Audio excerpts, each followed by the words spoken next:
Go ahead and celebrate, I said as I reached for the pen. Just remember that a story isn't over until the last signature means what everyone thinks it means. No one in that conference room understood why I smiled when I said those words. They thought I was an exhausted 68-year-old widow who had finally accepted defeat. My son, Daniel, sat across from me with his hands folded, avoiding my eyes the way he had done for months. Beside him, my daughter-in-law, Ashley, wore the same polished smile she saved for charity dinners and holiday photographs. It was the smile that convinced strangers she had the kindest heart in the room. I knew better. Attorney Michael Harper quietly placed a thick folder on the polished walnut table and slid it toward me. The room was silent except for the soft hum of the air conditioner. Outside the office windows, downtown Chicago carried on as if nothing important was happening. Cars rolled through intersections. People hurried along the sidewalks with coffee cups in their hands. Inside that room, however, for lives were about to change forever. Ashley leaned back in her chair with remarkable confidence.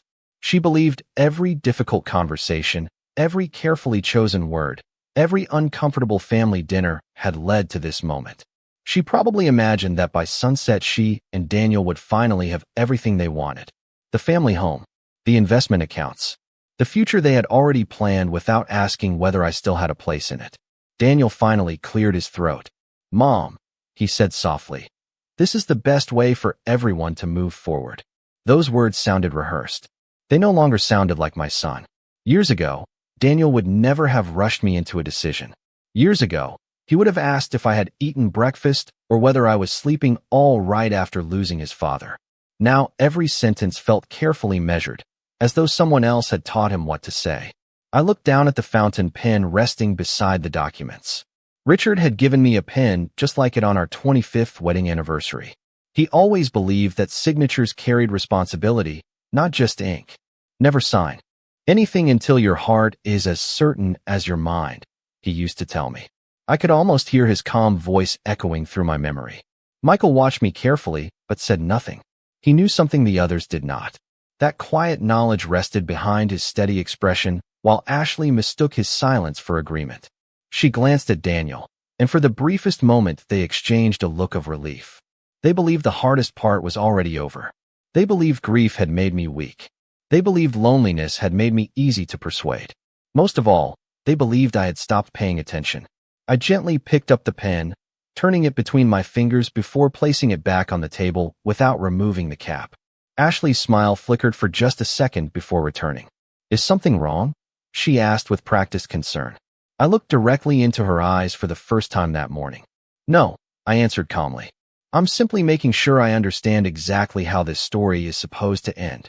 Neither of them realized that 48 hours earlier, one unexpected phone call had changed everything I thought I knew about my husband's final wishes. They believed they were waiting for my signature. In truth, they were waiting for the moment their certainty would quietly fall apart.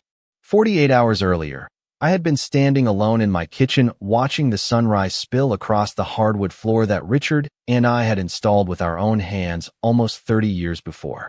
The house had become painfully quiet since he passed away 6 months earlier. Every morning, I still found myself reaching for an extra coffee mug before remembering that there was no one sitting across from me anymore. I had learned that grief did not always arrive with tears. Sometimes it arrived as silence. Sometimes it arrived as an empty chair or an unfinished crossword puzzle still resting on the end table exactly where Richard had left it. Daniel used to stop by every Saturday morning with fresh bagels from the neighborhood bakery. We would drink coffee together, laugh about baseball, and argue over which classic car was the greatest ever built. Those mornings slowly disappeared after he married Ashley. At first there were reasonable excuses. They were busy with work. They were traveling. They had dinner plans with friends. Eventually the excuses became so routine that I stopped expecting the sound of his truck pulling into the driveway. I convinced myself that this was simply what happened when children built lives of their own. That morning I watered the flowers Richard had planted beside the front porch. They had begun blooming again, just as they did every spring, completely unaware that the man who had cared for them so faithfully was gone. I smiled at the sight, although the smile felt fragile. Richard always believed that tending a garden required patience because the most beautiful things often grew quietly. I repeated those words to myself more often than I admitted. Around 10 o'clock, my telephone rang. The number was unfamiliar. I almost ignored it, assuming it was another marketing call, but something made me answer anyway. Mrs. Collins, the voice said warmly, "This is Michael Harper. I handled several legal matters for Richard over the years. I would appreciate the chance to speak with you in person today if possible." His tone was calm, yet there was a seriousness beneath every word. I asked whether something was wrong. There was a brief pause before he answered. "There is something that I believe Richard intended for you to understand at exactly the right time." My heart began to race. Richard had always been organized. He labeled every file cabinet, every storage box, and every important document with careful handwriting. If Michael was calling now instead of months earlier, there had to be a reason. We agreed to meet that afternoon at his office downtown. I drove there beneath a gray spring sky, replaying our conversation over and over in my mind.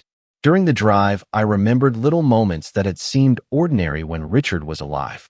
He had occasionally stepped into his home office and closed the door while speaking with Michael. Whenever I asked whether everything was all right, he would simply smile and tell me that planning ahead was one of the greatest gifts a husband could leave his family. I had laughed and teased him for always preparing for situations that might never happen. Looking back, I realized he had not been worrying. He had been protecting something. As I pulled into the parking garage beneath Michael's building, I noticed my hands trembling lightly on the steering wheel. I was not afraid of bad news. I had already survived the worst day of my life when I lost Richard. What unsettled me was the strange feeling that the story I had been living for the past 6 months was somehow incomplete, as though an important chapter had been quietly waiting for someone to turn the page. Michael greeted me with the same quiet professionalism I remembered from years of holiday parties and charity events where Richard had always introduced him as the one man who never overlooked a detail. His office overlooked the Chicago River, but I hardly noticed the view. My attention stayed fixed on the large sealed envelope resting in the center of his desk. He waited until I sat down before speaking. "Margaret, Richard asked me to give this to you only if I believed circumstances had changed in ways that would concern him." I frowned, trying to understand why Richard would leave instructions like that. He had always been honest with me. We had shared every important decision for more than 4 decades. Michael folded his hands and looked at me with genuine sympathy. "Your husband trusted you completely," he said. "He also understood that people sometimes change after a loss, especially when money and property become involved." My chest tightened. I thought about Daniel's distant voice, the unanswered phone calls, and Ashley's increasingly confident suggestions about what I should do with my future. She often spoke about simplifying my life, selling the house, and moving into a smaller place closer to them. At first, those conversations sounded thoughtful. Over time, they began to feel strangely urgent. Michael slowly slid the envelope across the desk. Richard updated several legal documents about 8 months before he passed away. He specifically instructed me not to discuss these revisions unless certain events unfolded. My fingertips hesitated over the seal. I recognized Richard's handwriting immediately. Seeing my name written in those familiar, careful letters made my eyes sting for the first time in weeks. I opened the envelope with deliberate care and unfolded a handwritten letter resting above several official documents. The first sentence stopped me completely. "My dearest Margaret, if you are reading this, it means life has become more complicated than either of us hoped." I smiled through tears because those words sounded exactly like him. Richard had never been dramatic. Even difficult moments became gentler when filtered through his calm wisdom. The letter continued by reminding me that love should never require surrendering dignity. He wrote that families could survive hardship, but only when honesty remained stronger than ambition. Then one sentence seemed to echo through the quiet office. "If anyone pressures you into making quick decisions after I am gone, promise me you will slow down instead." I looked up at Michael. Did Richard know something was going to happen? He answered carefully. He did not predict specific actions. He simply noticed patterns that troubled him. Michael explained that during the final year of Richard's life, he had quietly asked several thoughtful questions about protecting my long-term security. He had insisted that every important asset include additional safeguards so that no major decision involving the estate could be completed without a complete legal review under very specific conditions. None of those safeguards had ever been discussed with Daniel or Ashley. Richard believed privacy was the best protection until it became necessary. Michael then opened another folder containing certified documents bearing Richard's signature. Every page reflected careful planning rather than suspicion. Nothing had been created to punish anyone. Everything had been written to ensure that I always had the opportunity to make informed decisions free from pressure or manipulation. As I turned each page, scattered memories suddenly fit together like pieces of a puzzle. Ashley's insistence that paperwork be handled quickly. Daniel's repeated reminders that simplifying everything would reduce stress. Their unusual confidence before any legal meeting had even taken place. They believed the future had already been decided. Sitting in Michael's office, I quietly realized that Richard had never tried to control the future. He had simply made certain that I would always have the chance to choose it for myself. I left Michael's office carrying Richard's letter against my chest, as though I was afraid the wind might steal the last conversation we would ever have. The drive home felt longer than usual. Every traffic light gave me another minute to think, and every mile seemed to uncover a memory I had overlooked while grieving. When I pulled into my driveway, I remained inside the car with the engine turned off. The house stood exactly as it had that morning, yet I no longer looked at it as a widow clinging to memories. I looked at it as the woman Richard believed could still protect everything they had built together. That evening I made a cup of lemon tea, settled into Richard's favorite chair, and unfolded his letter once more. I read every line slowly, this time paying attention not only to what he had written, but also to what he had left unsaid. Richard never accused anyone. He never warned me to distrust our family. Instead, he reminded me that important decisions deserve time, especially after loss. His words did not fill me with suspicion. They gave me permission to stop ignoring the quiet uneasiness that had followed me for months. As I sat there, small moments began returning one after another. Ashley insisting that the investment advisor Richard trusted was probably too old-fashioned. Ashley suggesting that selling the house would free me from unnecessary responsibilities before I had even mentioned feeling overwhelmed. Ashley volunteering to organize my financial paperwork because she claimed it would make everything easier for Daniel. None of those conversations had sounded unreasonable by themselves. That was what made them so easy to overlook. Then I thought about Daniel. The changes in him had been slower, almost invisible. He no longer lingered after dinner to talk. He stopped asking whether I needed anything around the house. Our conversations gradually shifted from family memories to appointments, paperwork, and future plans. I kept telling myself he was simply busy because accepting that explanation hurt less than questioning why my own son seemed so distant. Looking back, I realized something even more painful. Daniel had not become cold overnight. He had simply begun listening to someone else's priorities more often than his own instincts. Richard used to tell him that every important choice should begin with one simple question. Who benefits if I rush this decision? I remembered hearing those words years ago while they repaired the fence in our backyard. At the time it sounded like ordinary fatherly advice. Now it echoed with unexpected clarity. I spent the rest of the evening walking quietly through the house we had shared for more than 4 decades. The photographs lining the hallway reminded me that one difficult season should never erase an entire lifetime of love. I paused in Richard's study, opened the drawer where I had placed his letter, and rested my hand on it without putting it away. I finally understood what he had really given me. It was not merely a legal safeguard.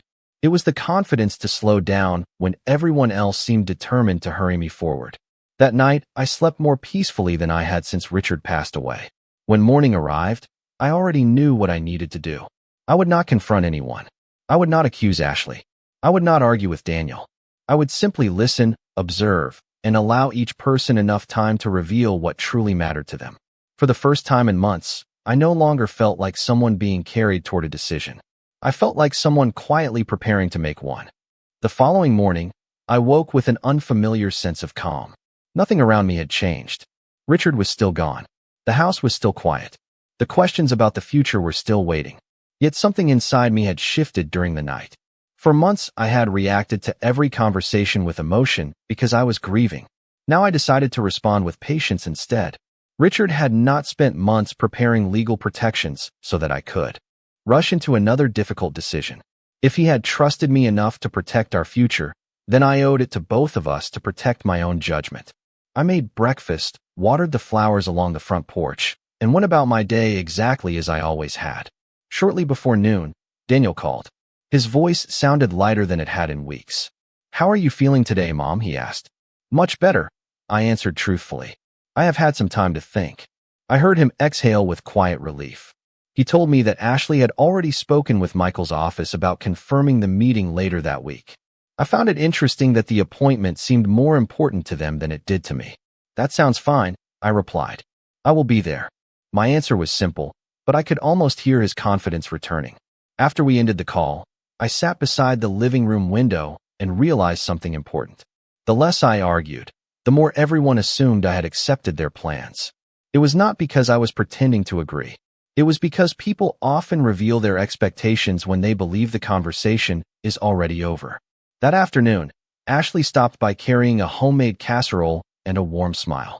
She complimented the garden, admired the fresh paint on the porch railing, and spoke about how wonderful it would be once I no longer had the burden of maintaining such a large property. She described smaller homes with less maintenance, neighborhoods closer to Daniel, and the freedom that came from simplifying life. I listened carefully without disagreeing. The more comfortable she became, the more confidently she spoke about the future. She mentioned renovations she hoped Daniel could eventually make to the family house, then quickly corrected herself with a laugh, saying she was only thinking out loud. I smiled politely, but I noticed she had accidentally spoken as though the house already belonged to someone else. Before leaving, she hugged me and thanked me for being so understanding.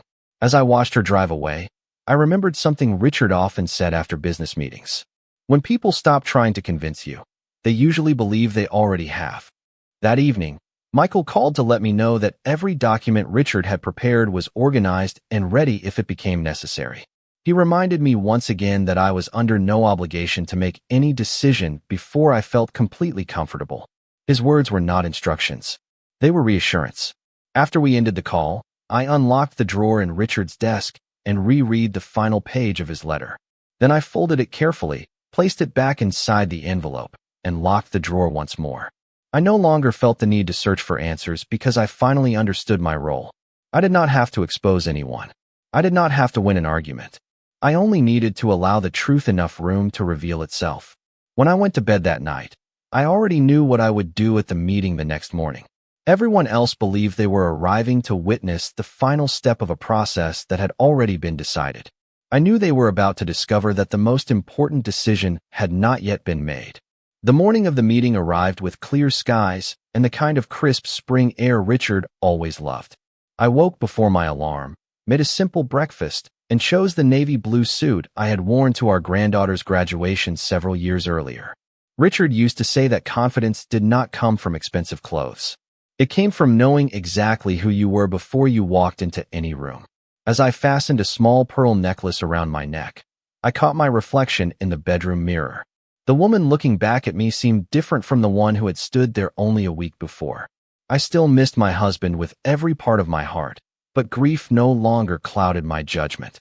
It had become something quieter, something steadier, like a hand gently resting on my shoulder instead of a weight pressing me down. Before leaving the house, I walked through each room slowly. The living room where Daniel had taken his first steps. The dining room where Richard insisted everyone leave their telephones in another room during holiday dinners. The kitchen where we had spent countless evenings laughing over simple meals after long days at work. Every corner of the house reminded me that a home was never built with lumber alone. It was built with years of ordinary moments that slowly became extraordinary memories. I locked the front door and placed the keys carefully into my purse. During the drive downtown, Daniel called again. His voice sounded relaxed, almost cheerful. He told me they were already on their way and that everything would be finished quickly. I assured him I would be there on time. He thanked me for being understanding, and for a brief moment I heard the little boy he used to be hiding beneath the man he had become. After we ended the call, I wished things had unfolded differently, but wishing could not change reality. Only honest choices could do that. When I arrived at Michael's office building, he was waiting for me in a smaller conference room before the main meeting began. He reviewed every document one final time with calm precision. Nothing about the process felt rushed. He answered every question completely, allowing me all the time I needed. "Margaret," he said quietly, "today is not about proving anyone wrong. It is about honoring Richard's intentions and protecting your right to decide your own future." I nodded because those words captured exactly what had settled in my heart. I had no desire to embarrass anyone. I wanted clarity, fairness, and the freedom Richard had worked so carefully to preserve. A few minutes later, we walked together toward the larger conference room. Through the glass wall, I could already see Daniel and Ashley seated beside one another. Ashley smiled confidently the moment she noticed me approaching. Daniel stood politely and pulled out a chair for me.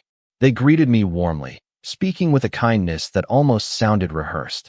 Fresh coffee sat on the polished table beside neatly organized folders waiting for signatures.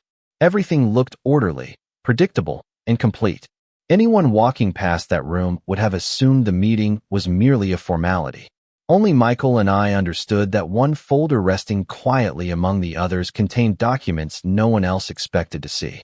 I took my seat without revealing a single emotion beyond a gentle smile. Ashley began discussing future plans as though they had already been approved. Daniel listened quietly, occasionally nodding in agreement. Neither of them noticed that Michael had placed Richard's sealed file within easy reach beside his legal pad. The room felt calm, almost comfortable, yet beneath that calm waited a single conversation capable of changing every assumption they had carried into that office that morning. Michael opened the meeting exactly as he always did, reviewing each document with quiet professionalism and reminding everyone that every decision would be made only after each person understood the paperwork completely. No one interrupted him. Ashley appeared relaxed, occasionally smiling at Daniel as though the afternoon was moving exactly as she had expected. Several routine documents were reviewed first. Small questions were answered. Dates were confirmed. Signatures were placed where appropriate. Everything unfolded with such ordinary precision that anyone walking past the conference room would have believed it was simply another estate meeting nearing its conclusion. Then Michael reached the final folder and paused. He did not slide it across the table. Instead, he folded his hands and looked directly at me. "Margaret," he said, "before we continue, there is one additional matter your husband instructed me to address before any decisions involving the estate could be finalized." I nodded quietly. Across the table, I noticed Ashley's smile hesitate for the first time that afternoon. Daniel looked from Michael to me with a puzzled expression. Michael opened a separate file that had remained closed throughout the meeting. The documents inside were dated 8 months before Richard passed away. Richard updated portions of his estate plan, Michael explained. He also left written instructions that these documents were to remain sealed unless Margaret first received an independent legal review before making any permanent decisions regarding the family home or other major assets. The room became perfectly still. Michael continued without changing his calm tone. "Those instructions are now in effect. Before any transfer, sale, or restructuring of estate assets may proceed, Margaret has the right to review every available option independently and without obligation." He stopped speaking. There was nothing more that needed to be explained. Richard had already explained everything months before through careful planning. Daniel stared at the documents lying on the table. I watched him recognize his father's handwriting on the first page. His expression changed almost immediately. It was not anger. It was recognition. He knew that handwriting. He had seen it on birthday cards, handwritten notes inside lunchboxes when he was a boy, and every Christmas tag Richard ever signed. For a long moment, he simply looked at the papers without saying a word. Ashley finally broke the silence. "I thought everything had already been arranged," she said softly. Michael answered with only one sentence. "Richard arranged for Margaret to have every opportunity to make these decisions freely." No one argued after that. There was nothing to argue with. The documents spoke more clearly than any of us could. Daniel slowly leaned back in his chair and lowered his eyes. I could almost see him remembering every lesson Richard had ever tried to teach him about patience, responsibility, and never asking someone to make an important decision before they were ready. In that quiet room, my husband became the strongest voice among us, even though he had been gone for 6 months. Michael placed the pen beside my folder and waited. He did not ask me to sign. He did not encourage me to continue. He simply gave me the one thing Richard had wanted me to have all along: time. I rested my hand lightly on the unopened documents and looked around the table. For months, everyone had believed this meeting would confirm decisions that had already been made. Sitting there with Richard's final instructions resting only inches away, I realized the meeting had never been about confirming the future. It had always been about giving me the freedom to choose it for myself. No one spoke for several long seconds. The silence was not uncomfortable. It was revealing. Daniel continued staring at the documents spread across the conference table as though he were seeing them for the first time. Ashley was the first to recover. She straightened in her chair and forced another polite smile, although this one no longer reached her eyes. "There must be some misunderstanding," she said carefully. "We only wanted to help Margaret avoid unnecessary stress." Michael answered with the same steady professionalism he had maintained throughout the meeting. "No one has accused anyone of wrongdoing. My responsibility is simply to carry out Richard's written instructions exactly as they were prepared." Ashley nodded slowly, but I noticed the confidence that had filled the room earlier had completely disappeared. For months, she had spoken as though every important decision already belonged to the future she imagined. Now she understood that the future had never been hers to organize. Daniel finally looked at me. His expression was no longer guarded. Instead, it carried genuine uncertainty. "Mom," he said quietly, "did you know about all of this?" I shook my head gently. "Not until 2 days ago." His shoulders lowered as though a burden he had been carrying suddenly felt much heavier.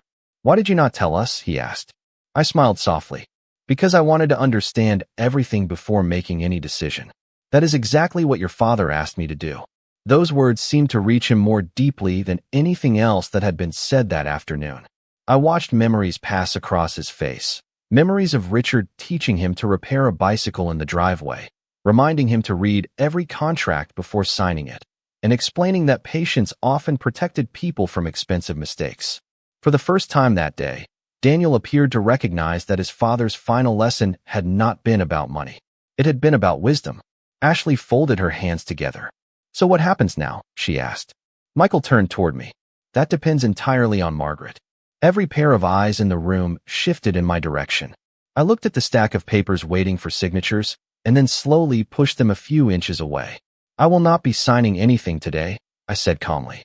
"Not because I wish to create conflict, but because I finally have the opportunity to make these decisions without feeling rushed." No one argued. No one interrupted. The simple sentence carried more weight than any raised voice ever could. I continued, speaking gently.